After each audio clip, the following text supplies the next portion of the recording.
Hi, I'm Selina from Annie's Bookstop of Worcester, and I'm here with Pam Jenoff, and she is basically a historical fiction writer, and she's written a lot of books about World War II, and I'm going to let her explain, if her readers unfamiliar with her work, how would you describe what you write?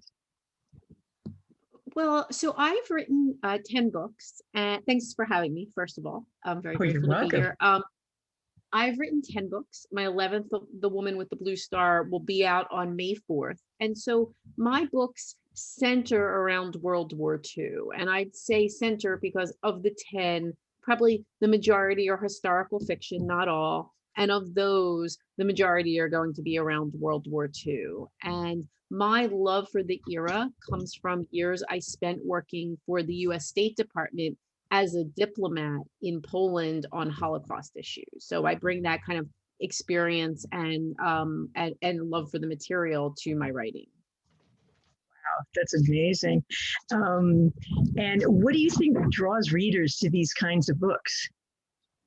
I've had occasion to think about that a lot over the years. So I think there's a few things. A lot of these books, I'm both a producer and a consumer of these books. So I look at it from both Ah, sides. And, of course, one thing is that as writers, we're trying to capture and tell the stories of survivors in whatever form, memoir or fiction, now while we still can.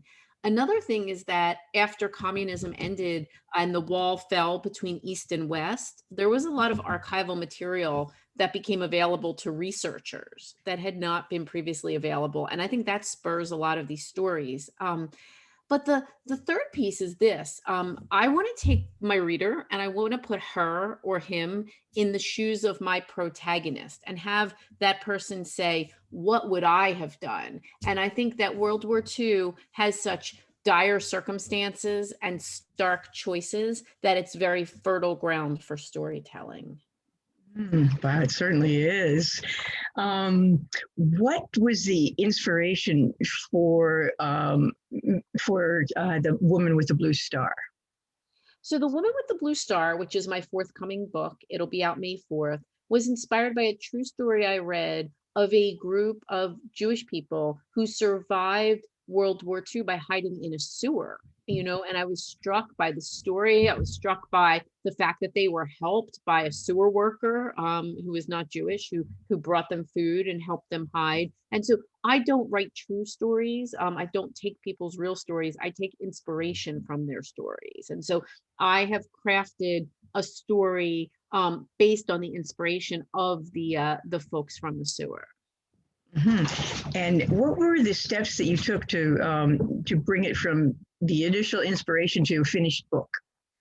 Well, it's funny, as a writer of historical fiction, that research is always at the forefront. Now, some of us research ahead of time, and some of us research a little bit ahead of time, and then as we go. And that's probably more my style. Um, it's funny I have not been able to travel much over the past 20 years due to work and family and all of that. So I've learned to draw on an array of materials, whether it's memoir, whether it's, periodicals or maps or photographs and all of that. For The Woman with the Blue Star, I said, I'm going back to Poland. I had lived there, but I've not been there in a really long time. And I planned my research trip, and I was supposed to leave on March 12th, 2020. And the pandemic broke loose on March 11th, and the flights were canceled, and I didn't get to go. Oh, And then I had an appendectomy the next day. So thank goodness I didn't go.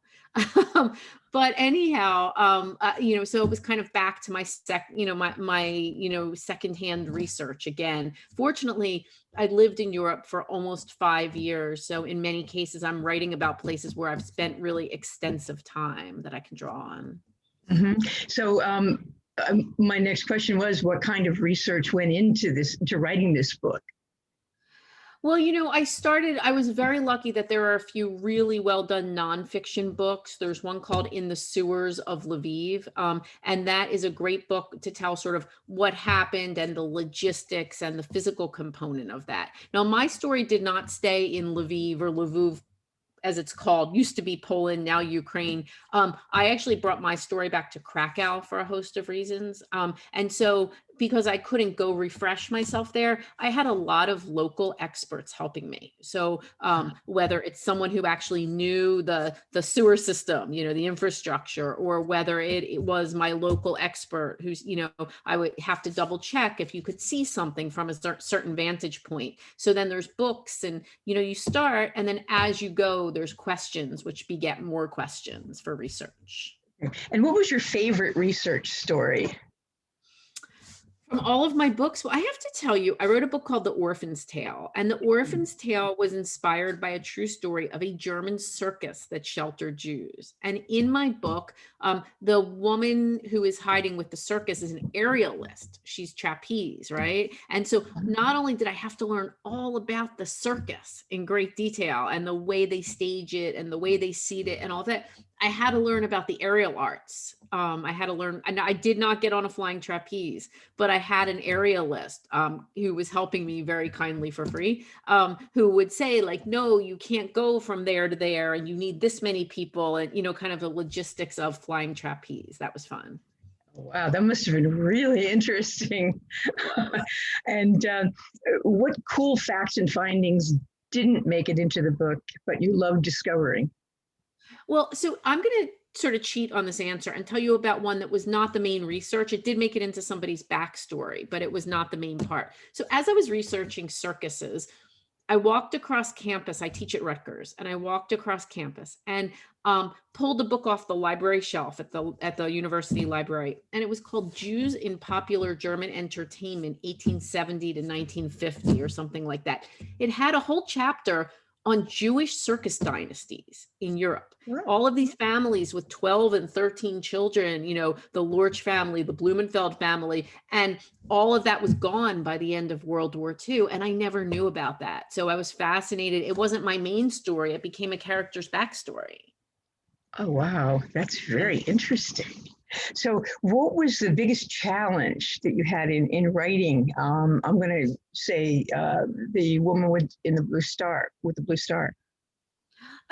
so I like to be really honest. The woman with the blue star was challenging. I'm really candid about my process. So bear in mind, I've written 10 books already. I write The Woman with the Blue Star. I hand it to my editor, and she says, no. What? It was not the right book. I wrote a real clunker of a first draft. And why I'm telling you this is because I then had to go back and rewrite 90% of the book, which I've never done before. So it was very daunting. I sort of whined about it for like a solid 10 minutes. And then I paraphrased The Godfather. I said, this is the business we have chosen. And I got into the job, and I rewrote it. So that was definitely the most challenging part, was rewriting the entire book. Wow. I mean, how, that's interesting. So what kind of changes did you make? The first draft spent much more time after the war. So I had, whereas the one right now spends a lot of time with the character in the sewer. And in my book, there's a girl in the sewer, and she spies a girl her own age on the street, and they come to know one another. And so my first draft was just from the point of view of the girl in the sewer. And the book, as finished, has equal points of view from Sadie, who was in the sewer, and Ella, who was up on the street. And so that was the other really significant change. Wow, that's great. So how you overcome that challenge? By rewriting the whole book? Yeah, you just, I only have two trusted voices in my writing. It's my agent and my editor, and it's a deep and respectful relationship, and I admire and everything they say. And so when they say it needs to be done, I take it to heart, and I take what they gave me or give me, and I go back and I incorporate it in my own way. So do you consider yourself more of a plot writer or a character writer? I would never really think of that distinction at all. But, what people say is, are you a plotter or are you a pantser? I don't know if you've heard that before. Yes, so plotters who outline, and pantsers who write by the seat of their pants. And most of the time I'm a pantser. So I just throw down the words. And what that means, and why this is important to answering your question, is I don't get to know my characters beforehand. So someone said that being a pantser is like, if you're a plotter, you're building scaffolding, but if you're a pantser, it's an archaeological dig. And so you hold this thing up and you dust it off. And so I actually get to know my characters through the writing of the plot. Hmm. I understand that. Is there any character that you loved or hated the most while you were writing it? There are certainly unlikable characters in books, but sometimes difficult characters are interesting. So I wrote my first book, The Commandant's Girl, about a woman, a young Jewish woman named Emma, and she was very likable. And there was this sidekick, Marta, who was not at all likable for a whole bunch of reasons. And then, as it turned out, I wound up writing a sequel from Marta's point of view. So I had to get to know this like sort of scratchy character, a thorny character. So that was one very interesting point. But I sort of love them all equally. Now that Marta became a very likable character afterwards. Yeah, I definitely identified with her. So. And what can we expect from you in the future? I am already hard at work on another book, and normally I talk freely about my works in progress, but this one is so truly early that I'm not ready to talk about it yet. But I'm very much focused on The Woman with the Blue Star too, because it's going to launch in May in this strange world we're in right now, no book tours in person or that sort of thing. And so I'm very much in, one foot is on the Blue Star side and one foot is on the work in progress side at the moment. Right. Okay. Now, I'm going to ask you some questions about being a writer. Yes. What is your favorite part about being a writer and on the whole writing and publishing process? And what do you think has been your greatest lesson in your journey so far? So I enjoy the early stages of a project where I'm just like throwing words down in any order. It's like sort of fun and frolicky, and you could do it in a cafe if we were still going to cafes. So I enjoy that part of the process quite a bit. The later stage, like the revision, not so much. But I do think that one of the greatest things I've learned is about revision. And that is, you have to take someone else's feedback, and they give you problems. They don't give you solutions, and you have to fix it and incorporate it in a way that's your own. So that's probably one of the greatest lessons. Okay. And what do you consider the most challenging part of the writing process, and how do you overcome that? You know what? I think historical, with respect to research, there's a big question of sort of like how to keep it accurate and yet still balance it with the story, and frankly, like how to not make those mistakes. No matter how many books I write, and I have a master's in history from Cambridge. No matter how many books I write, no matter how many eyes on the scene, it's hard to keep those 100,000 words all true. And so I do think that's very challenging. Mm-hmm. And what's been your favorite adventure during your writing career? Oh, I've had so many fun adventures, but I have to tell a story. I was a child who really loved Judy Blume.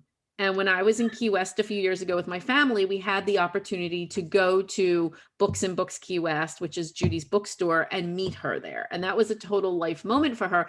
And she invited me when I came back on book tour to stay with her. And so I had her gracious hospitality. But the funniest part about this story is, the day I met her, I said, "Oh, I wrote you an email when I was an aspiring writer." And I went back in my email because I still have the same email account. The email I had written her, which she responded to, was exactly 20 years to the day, exact same day as the day I met her. So I sort of, all right, my whole Judy Blume adventure and the opportunity to get to know her is definitely a high watermark. That is amazing. Wow. So what is the greatest lesson you've learned so far in your writing career?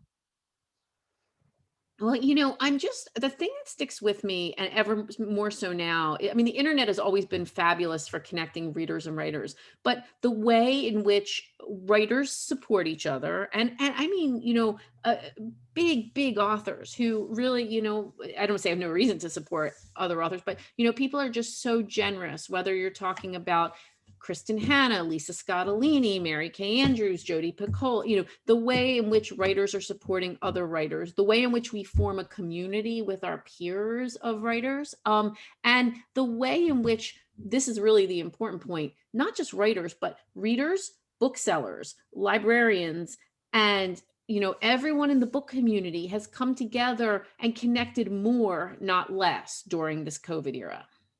Yes, I've noticed that myself too. So are there any particular groups, clubs, or organizations that you'd recommend to other writers or that have helped you in your career?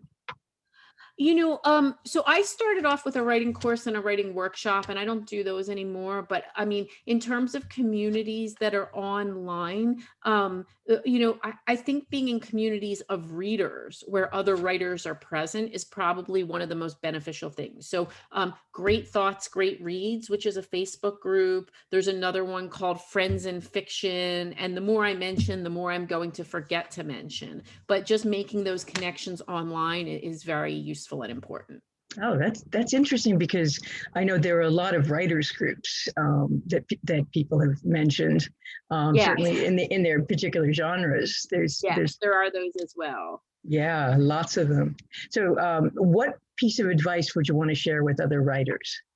So I always actually give 3, which is, first of all, you have to be really guarded and disciplined with your time. Even after all these years, no one says to me like, oh, why don't you take some writing time? You have to find it. I mean, this morning I lost my writing time to cleaning my house, which was criminal.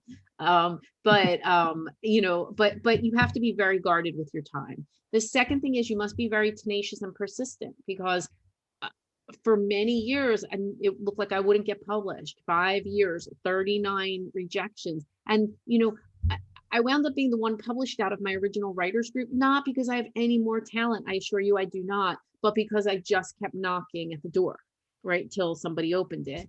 And the last piece, which I kind of already touched on, is writers need the ability to revise. And that's a really important piece. Do you do a lot of your own revisions, or do you have your editors do a lot of them? I do as much as I can, but I am not one of those people who turns in a polished manuscript. Like it always comes back to me. I always need a lot of work, and that's just me. To me, I don't cook, but it reminds me of cooking, where at some point you need to hand it to someone else so they can say, like, it's missing something and you don't know what it's missing. That's how I feel about it. So I would love to be more polished, but I depend heavily on the kindness of my editor. Okay. Now, these are some questions more about you. What is the one thing that most people don't know about you? Oh, I don't know. I mean, I'm pretty out there. Like I'm super, super messy. Even before COVID, I was barely getting out of the house dressed, so pretty disheveled. I can't make anything look nice, not an outfit, not a room, nothing. But my biggest thing is I really believe in staying in my own lane. Like I do the things I do well, and I'm gonna, leave the other stuff to someone else. Okay. What question do you wish interviewers would ask you, and what would the answer be? Well, you've already asked, because writers always want to be asked about their next book. And so I appreciate you doing that. Okay. And what are your passions when you're not writing, and how do you make time for your non-writing hobbies that you love? Well, so I have a full-time job. I'm on the faculty of Rutgers Law School, which is amazing. It's a wonderful place. I can't say enough good things about our students. I'm the mom of 3 kids, and plus a puppy, a cat, a lizard. So there aren't really any hobbies. I only do 3 things. I teach, I write, and I mom. And then, I go to bed. And so I love all of those 3 things. If I had a legitimately free day, I would probably go outlet shopping with my mom. I love to, scream in the stands of the Philadelphia Eagles, although we didn't get to do that this year. And that's about it. Wow, you certainly have a full plate. You did mention one of the other questions that I was going to ask you is that writers often have furry or feathered or otherwise non-human companions, and they do either help them or hinder them well, with their writing? And what do you have, and do they help you or hinder you? Well, the main culprit is the pandemic puppy who's 10 months old. So I will tell you that my salvation, and I have spoken to another writer about this recently, is this thing called doggy daycare. Because when the puppy was little, I was getting nothing done. And I finally said, I'm not going to apologize for needing to work. So the puppy goes to daycare, although he's very good now because he will, like, in the morning come sit next to me while I work. So that's good. But doggy daycare all the way. Okay. And what does your writing space look like? And what do you need to have around you while you're writing or editing? Well, number one, I learned to be very flexible with writing space. If I say I can only write in this space, then I'm going to really constrain myself. So it's also gone through phases. For a few years, I wanted to go into my office, and then I didn't want to do that anymore in the morning. And I have a desk right here, in my room. And then, for a while, I had like a Panera phase where I was writing at Panera. And sometimes on the sofa, here's what I would say. I love the early morning. That's always my space. I can use desktop or laptop, except when I get into revision and then I need a big screen. Aha. And while you're writing, do you prefer music, silence? Silence.